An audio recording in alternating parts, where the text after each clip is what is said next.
Hello student, welcome to our channel Prime Academy. आज हम फिर एक बेहतरीन टॉपिक के साथ प्रेजेंट हुए हैं जो कि roots are in AP, GP and HP. मतलब हमें जो होता है यहाँ पर जो भी पॉलिनोमियल इक्वेशंस होंगे, ठीक है, उन पर जो होता है हमें एपी, जीपी और एचपी की कंडीशंस पर डिफाइन करने की कोशिश करनी है। ठीक है, जैसे फर्स्ट क्वेश्चन है यहाँ पर, यदि हम ध्यान से देखें तो यहाँ पर जो हमारे पास रूट है इस पर्टिकुलर इक्वेशन के, ठीक है, वो किस पोजिशन पे है, किस पर है, किस प्रोग्रेशन पे है, तो वो एपी पे है। एपी पे है तो देन अपने को प्रूफ करना है कि ये वाली कंडीशन सेटिस्फाइड करती है। ठीक है, तो हमें बहुत ध्यान से इसको देखना होगा और अच्छे से ऑब्जर्व करना पड़ेगा। ठीक है, चलिए हम इसको सॉल्यूशन इसका स्टार्ट करते हैं। अब थोड़ा ध्यान से देखें तो यहाँ पर समझ आएगा कि हमारे पास में जो इक्वेशन है वो है एक्स की पावर 3 प्लस 3p x², ठीक है, और plus 3q(x) plus R equal to 0। Equation number first देंगे। यदि हम इसको कंपेयर करते हैं तो कंपेयर करेंगे हम इसको, तो हमें यहाँ पर ए नॉट की वैल्यू मिलेगी 1, A1 की वैल्यू मिलेगी 3p एंड A2 की वैल्यू मिलेगी आपके पास 3q और A3 की वैल्यू मिलेगी r। ठीक है, क्योंकि ये जो रूट्स हैं वो आपके AP में है, तो हम यहाँ पर कंसिडर कर सकते हैं कि हमारे पास में a माइनस डी, ए और a प्लस डी, ये तीन के तीन जो होता है आपके पास में रूट्स है, तो 3 roots of equation number first. ठीक है, और तीनों रूट्स किस में है, एपी पे है। ठीक है, तो ये बिल्कुल ध्यान रखेंगे। तो यहाँ पर जब हम S1 को जानते हैं, S1 जनरली होता क्या है, उन पूरे जितने भी रूट्स हैं उन सभी रूट्स का क्या होता है, एडिशन होता है, और वो क्या होता है -a1/a0 के इक्वल होता है। ठीक है, तो माइनस a1 क्या था आपके पास में 3p था, a0 कितना था 1 था, तो वैल्यू कितनी आ जाएगी -3p आ जाएगी। तो हम ध्यान से देखें तो हमारे माइनस डी और प्लस डी यहाँ पर कैंसिल होता है, तो यहाँ पर हो जाएगा ये कितना 3a is equal to -3p।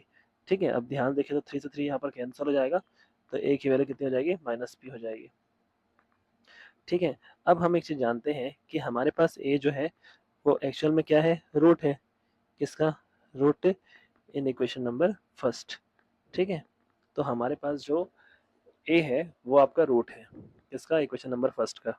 ठीक है, तो इक्वेशन का वो रूट है, इट मीन्स ये कंफर्म होगा कि जो ये रूट होगा ये पॉलिनोमियल को सेटिस्फाइड करेगा। It means F of A is equal to 0।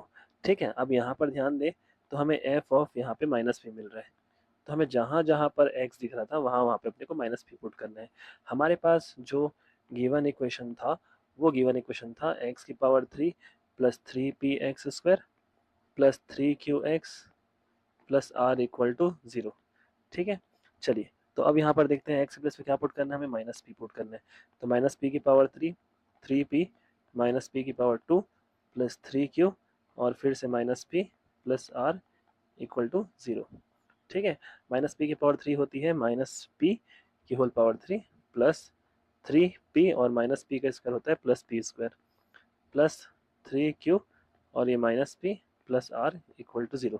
ध्यान दें, थोड़ा और अच्छे से एक्सप्रेस करें तो -pq प्लस 3p की पावर 3, ठीक है, -3pq plus r equal to 0। ठीक है, 3p³ को यदि हम -p³ करें तो यहाँ पे 2p³ -3pq plus r equal to 0, जो कि हमें डिफाइन करना था। ठीक है, जो कि हमें प्रूफ करना था इस पर्टिकुलर इक्वेशन को सॉल्व करके, जिसके रूट्स हमारे पास में एपी में गिवन है। ठीक है, तो ये क्वेश्चन कंप्लीट होता है यहाँ पर। अब हम नेक्स्ट क्वेश्चन की बात करते हैं। चलिए, इस क्वेश्चन के बाद हम नेक्स्ट क्वेश्चन देखते हैं, जो कि है हमारा एक पर्टिकुलर इक्वेशन है और इसके हमें रूट्स फाइंड करने हैं, और रूट्स किस में होने वाले हैं, एबी में होने वाले हैं। तो इसको हम सॉल्व करते हैं कि हमारे पास यहाँ पर जो इक्वेशन गिवन है वो है एक्स की power 3 minus 9x² plus 23x minus 15 equal to 0। ये हो जाएगा इक्वेशन नंबर फर्स्ट। जब हम इसको कंपेयर करेंगे तो a0 की वैल्यू 1, a1 की वैल्यू हो जाएगी -9, a2 की वैल्यू हो जाएगी +23 और a3 की वैल्यू हो जाएगी -15। ठीक है, इसको बहुत ध्यान से समझेंगे और अच्छे से ऑब्जर्व करेंगे। अब यहाँ पर हम जानते हैं कि हमारे पास जो S1 होता है वो क्या होता है, वो होता है तीनों रूट्स का जो होता है सम होता है। बट हम यहाँ पर पहले रूट्स को कंसिडर कर लेंगे, क्योंकि रूट्स हमारे किस में है, एपी में है। तो a माइनस डी, ए और a प्लस डी, ये तीनों के तीनों जो होते हैं रूट्स हो जाएंगे हमारे इस पर्टिकुलर इक्वेशन नंबर फर्स्ट के। ठीक है, और यदि ऐसा है तो एज पर क्वेश्चन हम यह जानते हैं, या फिर बात कर सकते हैं कि हमारे पास जो S1 होता है वो क्या होता है, a माइनस डी, ए और a प्लस डी, मतलब तीनों रूट्स का जो एडिशन होता है वो -a1/a0 होता है। ठीक है, तो -d प्लस डी कैंसिल हो जाएगा, तो a और a कितना हो जाएगा, 3 हो जाएगा, -a1, A1 की जो वैल्यू है बेटा वो है -9 अपॉन A0 की वैल्यू 1 थी, तो वैल्यू हो जाएगी +9, तो 3A is equal to 9, then A is equal to 3 हो जाएगा। ठीक है, चलिए इसके बाद हम बढ़ते हैं आगे की ओर। तो हमारे पास S2 आता है। S2 जो जनरली बोलते हैं कि हमारे पास में जो भी दो रूट्स हैं उनका मल्टीप्लिकेशन करके सभी को ऐड कर देना।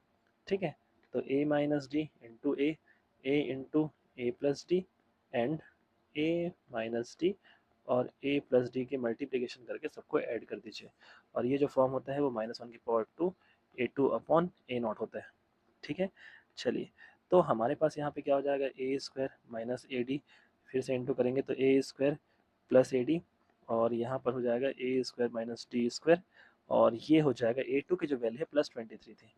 ठीक है, तो 23/1 हो जाएगा। ठीक है, अब ध्यान से देखिए तो minus A D plus A D cancel हो जाता है, और ए स्क्वायर तो ये हो जाएगा 3A² minus D square is equal to हो जाएगा 23। ठीक है, अब हमारे पास तो ए की वैल्यू कितनी थी, 3 थी, तो हम यहाँ पे वैल्यू पुट कर देंगे, तो 3 और 3 स्क्वायर मतलब 27 हो जाएगा, तो 27 minus D square equal to 23। Then अपन डी स्क्वायर के लिए निकालेंगे तो 27 माइनस 23, तो डी स्क्वायर के लिए हो जाएगी 4। ठीक है, और देन जो होता है डी की जो वैल्यू हो जाएगी वो हो जाएगी +-2। तो जनरली हम यहाँ पर बोल सकते हैं कि या तो +2 लेंगे या तो -2 लेंगे। ठीक है, तो हमारे पास जो रूट्स थे वो रूट्स क्या क्या थे, a माइनस डी, तो हमारे पास a की वैल्यू थी 3 और d की वैल्यू हम 2 लेके चलते हैं, तो वैल्यू हो जाएगी 1। a यदि हम बात करें तो वैल्यू हो जाएगी 3, और a प्लस डी की हम बात करें तो वैल्यू हो जाएगी 3 प्लस 2। ठीक है, जो हो जाएगा 5। तो हम ध्यान से देखें तो हमारे पास जो रूट्स दिख रहा है वो 1 3 5 दिख रहा है। अब ये एपी पे है कि नहीं, बिल्कुल एपी पे है, यहाँ पे भी 2 का गैप और यहाँ पे भी 2 का गैप। ठीक है, तो जो सार्व अंतर है या कॉमन डिफरेंस है वो सेम है, 2 है। ठीक है, तो इसको बहुत अच्छे से समझेंगे, तो आंसर हमारे पास क्या मिल गया, 1 3 और 5 है। ठीक है, तो ये उसके रूट्स हो जाएंगे। ठीक, अब फिर से आगे बढ़ते हैं, अब नेक्स्ट क्वेश्चन के बढ़ते हैं। तो find the roots of the equation 3x की power 3 minus 26x square plus 52x minus 24 equal to 0। ठीक है, और ये सब का सब किस में है, जीपी में है। जीपी जनरली जो होता है वो भी सेम होता है, बट थोड़ा सा यहाँ पर ध्यान रखना है कि हमारे पास में जो इक्वेशन गिवन है वो क्या है, 3x की पावर 3 माइनस 26x स्क्वायर, ठीक है, plus 52x minus 24 equal to 0, equation हो जाएगा फर्स्ट। ठीक है, जब कंपेयर करेंगे तो a0 की वैल्यू आ जाएगी 3, A1 की वैल्यू आ जाएगी -26, A2 की वैल्यू हो जाएगी 52 और A3 की वैल्यू हो जाएगी -24। ठीक है, तो यहाँ पर फिर देखिए क्योंकि हमारे पास जो रूट्स हैं, रूट्स आर इन जीपी, तो यहाँ पर ध्यान रखने वाली बात है कि हमारे पास में यहाँ रूट्स कैसे होंगे, जीपी में होंगे। तो जीपी के लिए जनरली एक फॉर्म यूज़ किया जाता है, ए आर ए और ए अपॉन आर, ये तीनों के तीनों जो होते हैं रूट्स हो जाएंगे, roots of equation number first. ठीक है, तो ये तीनों के तीनों जो होता है आपके इक्वेशन फर्स्ट के रूट हो गए। ठीक है, जो कि किस ऑर्डर पे है, किस प्रोग्रेशन पे है, जीपी में है, या ज्योमेट्रिकल प्रोग्रेशन बोल सकते हैं, गुणोत्तर श्रेणी में है। ठीक है, चलिए तो अब हम देखते हैं इसको, यहाँ पर यदि डिफाइन करें तो सबसे बेसिक कंडीशन होती है हम ए की वैल्यू फाइंड करना, तो हम S3 जानते हैं। S3 की जो वैल्यू होती है वो सभी रूट्स का मल्टीप्लिकेशन होता है, ए आर ए और ए अपॉन आर, ये होता है -1/3 और होगा A3 अपॉन A0 होता है। ठीक है, आर से आर वैल्यू कैंसिल आउट हो सकती है, तो ये हो जाएगा ए की पावर 3 -1/3 होता है -1, ए थ्री जो था वो था -24 और A0 जो था वो था 3 था। ठीक है, तो ए की पावर 3, 3 वन 3, 3 एट 24 और माइनस में से जाएगा प्लस, तो ए क्यूब की वैल्यू हो गई कितना, 8। तो ए की वैल्यू या ए क्यूब की वैल्यू जो होती है 8 हो गई, तो ए क्यूब की वैल्यू जाएगी 2 क्यूब, तो ए की वैल्यू क्या आ जाएगी, 2 आ जाएगी। ठीक है, अब हम इसके बाद आर की कंडीशन निकालने की कोशिश करते हैं। आर जो है जनरली हम यहाँ कहाँ से निकालेंगे, तो हम S1 से भी निकाल सकते हैं और S2 से भी निकाल सकते हैं। इसके पहले हम S2 से निकाला था, अब हम S1 से डिफाइन करने की कोशिश करते हैं। S1 इट मीन्स होता है तीनों रूट्स का एडिशन। ठीक है, कुछ इस तरीके से, है ना, और यहाँ पर जो S1 होता है वो -A1 अपॉन A0 होता है। तो जब हम यहाँ से बात करेंगे ए कॉमन निकालेंगे तो ये R+1 अपॉन आर हो जाएगा, माइनस A1 की जो वैल्यू है वो है -26। ठीक है, तो -26 और A0 की वैल्यू कितनी थी, 3 थी। ठीक है, तो -26 और यहाँ पर 3 हो जाएगा। ठीक है, अब a की वैल्यू आई है 2। अब यहाँ पे एलसीएम लेंगे तो R square plus R plus 1 upon R हो जाएगा, माइनस माइनस प्लस तो 26 अपॉन 3 हो जाएगा। 2 1 ज़ा 2 और 2 13 ज़ा 26 हो जाएगा। तो R square plus R plus 1 upon R is equal to 13 upon 3। यदि हम क्रॉस मल्टीप्लिकेट किए तो 3r square plus 3r plus 3 is equal to 13r हो जाएगा। ठीक है, तो 3r स्क्वायर है ना plus 3r minus 13r plus 3 equal to 0। ठीक है, तो 3r square minus 10r plus 3 equal to 0 हो जाएगा। ठीक है, अब ध्यान से देखें तो ये क्वाड्रेटिक इक्वेशन दिख रहा है।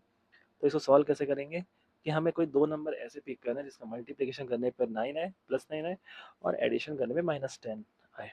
ठीक है, तो नॉर्मल सी बात है, 3 3 ज़ा 9 होता है, बट यहाँ पर 9 1 ज़ा 9 लेना होगा। तो -9r minus R plus 3 equal to 0। अब यहाँ पर अपन कॉमन निकालें तो यहाँ से कॉमन क्या निकलेगा, 3r कॉमन निकलेगा, जो कि एक्चुअली बचेगा यहाँ पे r माइनस 3। यहाँ से -1 कॉमन निकाल सकते हैं, तो यहाँ पर फिर से r माइनस 3 इक्वल टू 0 हो जाएगा। तो r माइनस 3 यहाँ से कॉमन निकाले तो 3r माइनस 1 इक्वल टू 0 हो जाएगा। तो r की दो वैल्यूज़ आ रही है, एक r माइनस 3 इक्वल टू 0 करके और एक 3r माइनस 1 इक्वल टू 0 करके। तो r की वैल्यू हो जाएगी यहाँ पर 3 और यहाँ पे हो जाएगी 1/3। ठीक है, तो हम r की वैल्यू 3 पिक करते हैं। तो हमारे पास a की जो वैल्यू थी वो थी 2 और r की वैल्यू है 3। तो हमारे पास जो रूट्स हैं वो रूट्स एक्चुअल में क्या है, ar। ठीक है, तो 2 इंटू 3 इट मीन्स हो जाएंगे 6। a की बात करें तो वो हो जाएगी 2 और a अपॉन r की बात करें तो 2/3 हो जाएगा। ठीक है, तो यहाँ पर इनके जो रूट्स हैं वो आपके डिफाइंड होते हैं। तो रूट्स क्या क्या आ जाएंगे, 6 आ जाएंगे, 2 आ जाएगा और 2/3 हो जाएगा। ठीक है, ये इसका आंसर है, क्योंकि जो रूट्स हैं वो किस पे हैं, जीपी पे हैं। ठीक, फिर हम आगे बढ़ते हैं नेक्स्ट क्वेश्चन के लिए, और ये एक कंडीशन सेटिस्फाइड करने वाला क्वेश्चन है और बहुत इंपॉर्टेंट क्वेश्चन है। ठीक है, तो इस पर्टिकुलर इक्वेशन नंबर या क्वेश्चन नंबर 4 को ध्यान से देखेंगे कि ये आपके पास में कोई इक्वेशन है और ये इक्वेशन के जो रूट्स हैं वो जीपी में होंगे। तो आपको ये प्रूफ करना है कि p की power 3 r equal to q की पावर 3 होगा। ठीक है, चलो तो हम यहाँ पर सॉल्यूशन इसका स्टार्ट करते हैं। जो हमारे पास इक्वेशन है उस पर्टिकुलर इक्वेशन को हम यहाँ पर डिफाइन करेंगे। तो x की power 3 plus 3p x square plus 3q(x) plus r equal to 0, equation number first. जब हम इसको कंपेयर करते हैं तो कंपेयर करने पे हमें a0 की वैल्यू यहाँ पे 1 मिल रही है, a1 की वैल्यू 3p मिल रही है, a2 की वैल्यू 3q मिल रही है और a3 की वैल्यू r मिल रही है। ठीक है, चलिए तो अब हम यहाँ पर ध्यान रखते हैं कि हमारे जो रूट्स हैं वो किस पे हैं, जीपी पे हैं। ठीक है, तो since roots are in GP, since roots are in GP, तो ये जीपी में है। तो जीपी के लिए जो रूट्स अपन क्रिएट करते हैं वो क्रिएट करते हैं ए आर, ए और ए अपॉन आर के फॉर्म पे। ठीक है, तो ये तीन जो रूट्स होते हैं वो पर्टिकुलर जीपी के फॉर्मेट पे दिख रहे हैं। अब यहाँ पर क्या करते हैं, इसको अपन डिफाइन करते हैं। तो सबसे पहली बात तो ये होती है कि हम यहाँ पर फिर से S3 वाला फॉर्म अप्लाई करेंगे।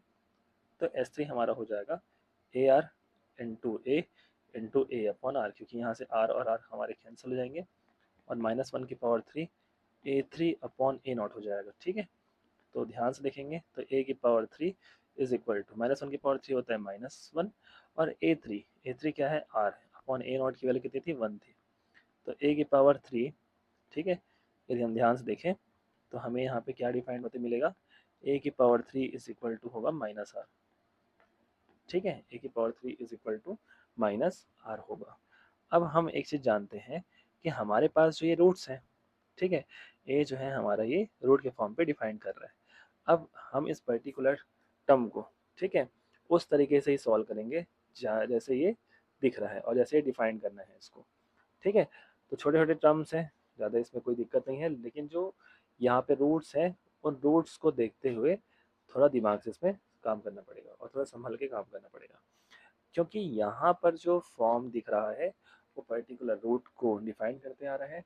तो थोड़ा सा इसको ऑब्जर्व करेंगे। अब देखें ध्यान से, तो हमें ये मिल रहा है कि a की power 3 is equal to -r है ना। ठीक है, तो क्लियर सी बात है, हम जानते हैं कि a हमारा रूट है, since a is the root of since A is the root of equation number first, therefore हम जानते हैं कि एफ ऑफ ए किसके इक्वल होगा, 0 के इक्वल होगा। तो जैसे ही हम उस पर्टिकुलर इक्वेशन में वैल्यू पुट करते हैं तो ये हो जाएगा ए की power 3 plus 3 P A square, ठीक है, प्लस 3 क्यू ए और प्लस आर इक्वल टू 0। ठीक है, अब थोड़ा ध्यान से देखें तो हमें एक चीज़ समझ आएगा कि ए की पावर 3 को तो हम माइनस आर के फॉर्म पे डिफाइन कर सकते हैं, कोई दिक्कत नहीं है। बट यहाँ पर ध्यान रखने वाली बात यह है कि यहाँ से 3 कॉमन निकालने पे P A square plus Q ए हो जाता है और ये प्लस आर इक्वल टू 0 हो जाएगा। तो माइनस आर प्लस आर यहाँ पर से होते हैं कैंसिल, तो 3 और यहाँ पर जो कॉमन दिख रहा है उसको ध्यान देते हैं, P A square plus Q A equal to कितना हो जाएगा, 0 हो जाएगा। ठीक है, तो चलिए देखते हैं इसमें क्या हो सकता है और कौन कौन सी कंडीशन यहाँ पर क्रिएट हम कर सकते हैं। ठीक, तो देखते हैं। तो यहाँ पर से हम देखें तो ये 3 जाएगा 0 के अपॉन पे, तो इसमें तो फिलहाल बच जाएगा P A square plus Q A equal to 0। A भी यहाँ से कॉमन निकाले तो ये हो जाएगा P A plus Q equal to 0। ठीक है, तो अब बड़े ध्यान से देखते हैं और हमें इसको फॉर्मेट करना है थोड़ा सा। ठीक है, तो उस तरीके से चेक आउट करेंगे। अब यहाँ पर जो रूट था वो तो नॉन जीरो होगा। ठीक है, तो इसका मतलब ये हो गया कि जो हमारे पास जो फैक्टर बचा P A plus Q equal to 0 इस तरीके से होगा, और यहाँ पर से P A is equal to minus Q, then A is equal to, या यहाँ पर देखें हम, ठीक है, तो A is equal to minus Q upon P हो जाएगा। ठीक है, अब यहाँ पर ए डिफाइंड हो गया। अब इस ए की वैल्यू को हम वहाँ पे पुट कर देते हैं। ठीक है, तो हमें आराम से वो कंडीशन मिल जाएगी। अब हम जानते हैं कि हमारे पास में ए क्यूब की वैल्यू थी माइनस आर, है ना, ए क्यूब है। ठीक है, ए क्यूब की वैल्यू कितनी थी, माइनस आर, तो माइनस क्यू अपॉन पी की whole power 3 is equal to minus R हो जाएगा। तो माइनस क्यू की पावर 3 अपॉन पी की पावर 3, और ये हो जाएगा माइनस आर, माइनस से माइनस क्या हुआ, कैंसिल हो गया। तो q की power 3 is equal to p की पावर 3 इंटू आर, या p की power 3 into R is equal to q की पावर 3। ठीक है, ये आपका यहाँ पर होता है प्रूफ्ड। ठीक है, तो ये जीपी के कुछ क्वेश्चंस थे। अब लास्ट क्वेश्चन जो है, जो सबसे इम्पोर्टेंट क्वेश्चन है,